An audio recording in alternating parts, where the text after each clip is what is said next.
Curcumin আমরা কিন্তু আমাদের খুব পরিচিত একটি ইনগ্রেডিয়েন্টস থেকে আমরা পাই। যেমন আমরা সবাই হলুদের নাম জানি বা হলুদ আমরা প্রচুর পরিমাণে ব্যবহার করি, রান্নায় ব্যবহার করি, হলুদকে আমরা কসমেটিক্স এর জন্য ব্যবহার করি। তো হলুদের প্রচুর কাজ রয়েছে, বছরের পর বছর ধরে মানুষ হলুদকে ব্যবহার করে আসছে। সেই হলুদেরই একটি উপাদান হচ্ছে কারকিউমিন। হলুদের একটি কেমিক্যাল কম্পাউন্ড বা একটি উপাদান হলো কারকিউমিন।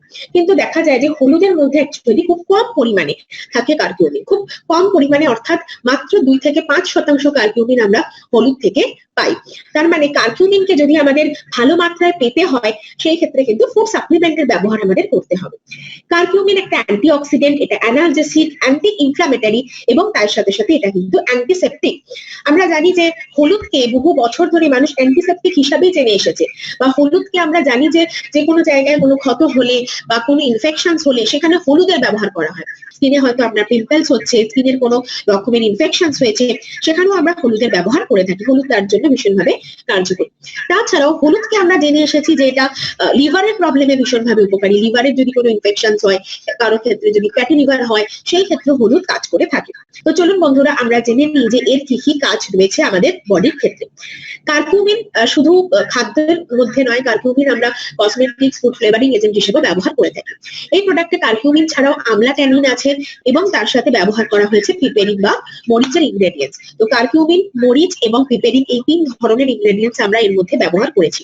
কারকিউমিন নিজে একটি অ্যান্টিঅক্সিডেন্ট, অ্যান্টি ইনফ্লামেটরি, এটা অ্যানালজেসিক, যেটা আমাদের রেসপিরেটরি ফাংশনকে সাপোর্ট করছে, আমাদের হার্টকে ভালো রাখছে।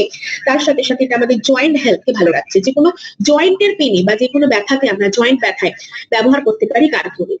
আমলা ট্যানিন এর মধ্যে আছে, এটাও একটা পোটেন্ট অ্যান্টিঅক্সিডেন্ট এবং এটা অ্যান্টি এজিং, যেটা আমাদের এজিং, বয়স্কের যে বয়স্কতার বা বয়স্ক হওয়ার যে সাইনস এন্ড সিমটম সেটাকে কমাচ্ছে। পিপেরিন এর মধ্যে ব্যবহার করা হয়েছে, পিপেরিন যে ইনগ্রেডিয়েন্টস আমরা এর মধ্যে ব্যবহার করা হয়েছে বা মরিচ যে ইনগ্রেডিয়েন্টস ব্যবহার করেছি, এটাও কিন্তু অ্যান্টি ইনফ্লামেটরি, যেটা যে কোনো রকমের ইনফ্লামেশনকে কমাতে হেল্প করছে।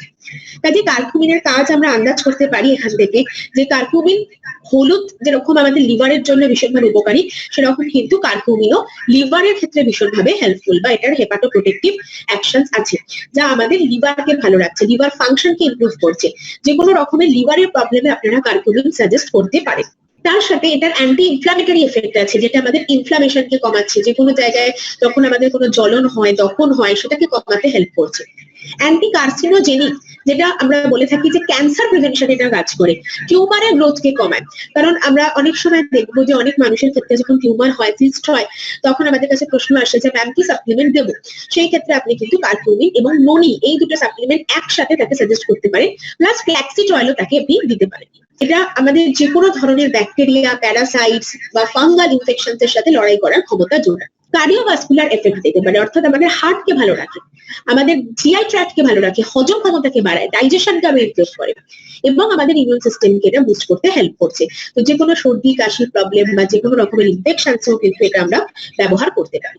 তো বন্ধুরা আমরা দেখলাম যে কারকিউমিন যে প্রোডাক্ট, তো সেই প্রোডাক্টের এতগুলো ফাংশনস রয়েছে। এটা একদিকে যেরকম আমাদের লিভারের জন্য উপকারী, তার সাথে আমাদের স্কিন, তার সাথে যে কোনো ইনফেকশন, আমাদের ইমিউনিটিকে বাড়ানো বা ক্যান্সার প্রিভেনশনে কাজ করছে, টিউমারের গ্রোথকে কমাচ্ছে, জিআই ট্র্যাক্টকে ভালো রাখছে, আমাদের হজম ক্ষমতাকে বাড়াচ্ছে, ইমিউনিটি বুস্টার হিসেবে কাজ করছে, আমাদের হার্টকে ভালো রাখতে হেল্প করছে। তার আগে এটার আমরা কিছু পার্থক্য জেনে নেব যে টার্মেরিক আর হলুদের মাঝখানে কি পার্থক্য রয়েছে, টার্মেরিক এবং কারকিউমিন বা হলুদের সাথে কারকিউমিনের ঠিক কি পার্থক্য রয়েছে। যেরকম আমি বলছিলাম যে হলুদ থেকেই কিন্তু কারকিউমিনকে পাওয়া যায়, বা হলুদেরই একটা কেমিক্যাল কম্পাউন্ড হচ্ছে কারকিউমিন, কিন্তু খুব কম পরিমাণে 2 থেকে 5% মাত্র পাওয়া যায় হলুদের মধ্যে কারকিউমিন, রাইট। তো তার মানে কারকিউমিনকে যদি আপনাকে খেতে হয় সেক্ষেত্রে ডিরেক্ট সাপ্লিমেন্টের থ্রুতে আপনাকে কারকিউমিন নিতে হবে, কারণ হলুদ থেকে খুব কম মাত্রায় পাবেন এবং শুধুমাত্র হলুদের যে রুট, সেই রুটের মধ্যে পাওয়া যায় কারকিউমিন। তো সেই রুটকে ক্লিন করে তাকে ড্রাই করে তারপর সেখান থেকে আমরা টার্মেরিকের যে পাউডার পাই, সেই পাউডার, সেই যে টার্মেরিক পাউডার বা হলুদের যে পাউডার, তাতে কিন্তু খুব কম পরিমাণে থাকে। কাজে কারকিউমিনকে যদি খেতে হয় সেক্ষেত্রে সাপ্লিমেন্টের থ্রুতে যত আপনি নেবেন, তাহলে আপনার শরীরে তার বায়ো অ্যাভেলেবিলিটি বাড়বে বা তার কাজও অনেক বেশি হবে। রয়েছে 1 থেকে 2 ক্যাপসুল দিনে 3 বার করে খেতে হবে, থ্রাইস আ ডে, দিনে 3 বার করে খেতে হবে, অর্থাৎ সর্বনিম্ন আপনি 2 করে খেতে পারেন। এবং এই প্রোডাক্টটি আমরা 12 বছর বয়সের পর থেকে আমরা রেকমেন্ড করে থাকি বা আমরা সাজেস্ট করে থাকি। প্রোডাক্টটি নিতে চাইলে বা অর্ডার করতে চাইলে স্ক্রিনে দেওয়া এই নাম্বারে যোগাযোগ করতে পারেন, হোয়াটসঅ্যাপ, ইমো এই নাম্বারে। আমরা বাংলাদেশের বিভিন্ন জেলায় প্রোডাক্ট ডেলিভারি করে থাকি কুরিয়ার সার্ভিসের মাধ্যমে। ধন্যবাদ, ভালো থাকবেন।